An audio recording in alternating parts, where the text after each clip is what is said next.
Si Rosalie Bolen ay may buhay na pinapangarap ng marami.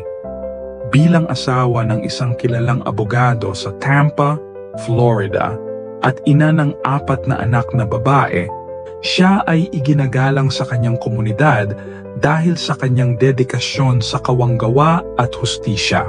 Ngunit sa kabila ng tila perpektong anyo ng kanyang buhay, si Rosalie ay nakaramdam ng kawalan, isang paghahanap para sa mas malalim na kahulugan sa kanyang buhay.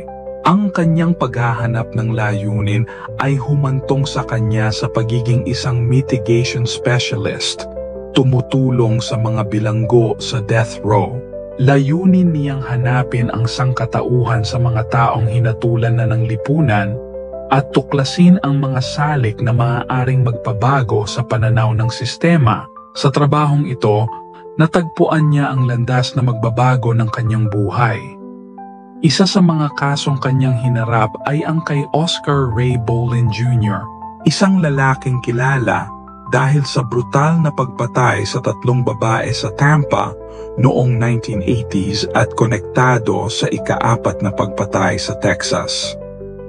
Si Bolen, isang hinatulang serial killer at rapist, ay nakakulong na sa matagal na sentensya nang hatulan siya ng kamatayan para sa mga karumaldumal na krimen. Si Oscar Ray Bolen Jr. ay ipinanganak noong Enero 22, 1962 sa Portland, Indiana. Ang kanyang pagkabata ay puno ng karahasan at kawalang katiyakan. Ang kanyang pamilya, na binubuo ng mga manggagawa at tagapagtrabaho sa karnabal, ay madalas lumipat sa iba't ibang estado, kabilang ang Florida, Indiana, Kentucky at Ohio. Ang kanyang ama ay marahas at minsang inihatid ng kanyang ina si Oscar sa hintuan ng bus habang nakatali sa tali. Maaga pa lamang ay nalagay na si Bolen sa mga problema sa batas. Sa edad na 15, siya ay inaresto dahil sa pagnanakaw sa Ohio. Sa mga unang taon ng 1980s, lumipat siya sa Florida at nagtrabaho bilang manggagawa sa karnabal. Nang lumaon, naging mas madilim ang landas na kanyang tinahak nang siya ay akusahan ng kanyang dating nobya, si Cheryl Hafner, ng pagkidnap at pag-ikot sa kanya sa Tampa Bay ng maraming oras. Bagamat na ibasura ang kaso, ang insidente ay tila nagbabadya ng mas malalang mga kaganapan sa hinaharap. Noong Enero 25, 1986, si Natalie Blanche Hawley, isang 25 taong gulang na night manager sa isang Church's Fried Chicken restaurant, ay nawala matapos isara ang kanilang tindahan. Natagpuan ang kanyang bangkay ilang oras ang makalipas. Siya ay tinadtad ng saksak hanggang sa mamatay. Noong Nobyembre 5 ng parehong taon, si Stephanie Collins, isang 17 taong gulang na estudyante, ay nawala matapos ang kanyang shift sa isang drugstore. Isang buwan ang lumipas, natagpuan ang kanyang bangkay na nakabalot sa mga kumot na may mga saksak at basag ang bungo. Noong Disyembre 5, sa araw ding iyon na natagpuan ang bangkay ni Collins, nawala si Terry Lynn Matthews, 21 taong gulang. Natagpuan ang kanyang kotse sa labas ng isang post office, umaandar pa ang makina. Ilang oras ang lumipas, natagpuan ang kanyang bangkay sa gubat, nakabalot sa isang puting kumot. May mga palatandaan ng pambubugbog at laslas ang lalamunan. Noong 1987, kasama ng 2 kasabwat, kinidnap at ginahasa ni Bolen ang isang waitress sa Ohio. Matapos subukang patayin gamit ang baril na nag-jam, pinalaya nila ang babae sa gilid ng highway sa Pennsylvania. Si Bolen ay naaresto at nahatulan ng 75 taong pagkakakulong para sa krimen. Halos 4 na taon ang lumipas bago mabigyang linaw ang mga pagpatay kina Hawley, Collins at Matthews. Ang breakthrough ay dumating ng ikumpisal ng dating asawa ni Bolen, si Cheryl Hafner, Sa kanyang bagong asawa na inamin ni Boleyn ang mga pagpatay, ang asawa ni Cheryl ay tumawag sa tip line na nagbigay daan sa mga investigador na makahanap ng iba pang testigo, kabilang ang kapatid ni Boleyn sa ama at pinsan nito na parehong tumestigo laban sa kanya. Si Boleyn ay nahatulan sa mga pagpatay at hinatulan ng kamatayan noong 1991. Sa kabila ng malinaw na ebidensya, patuloy niyang iginiit ang kanyang kawalang kasalanan hanggang sa huli. Sa unang beses na makilala ni Rosalie si Oscar Ray Boleyn Jr., hindi siya handa sa kanyang natagpuan. Sa likod ng salamin ng Death Row Visitation Room, nakaupo ang isang lalaki na, sa kabila ng kanyang reputasyon bilang isang halimaw, ay mukhang kalmado, matalino at tila mahina. Paulit-ulit na iginiit ni Oscar ang kanyang kawalang kasalanan. Tinuturo ang mga kahinaan sa ebidensya at mga butas sa proseso ng kanyang paglilitis.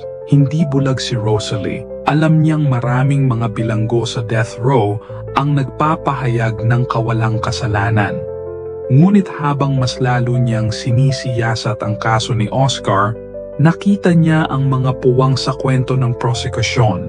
Ang kanyang mga pagdududa, kasabay ng matibay na pagtatanggol ni Oscar sa sarili, ay unti-unting nagpalambot ng kanyang damdamin. Ang kanyang trabaho ay naging sentro ng kanyang buhay.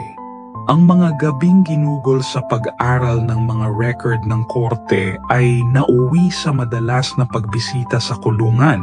Sa kalaunan, naramdaman ni Rosalie na may kakaibang ugnayan sa pagitan nila ni Oscar.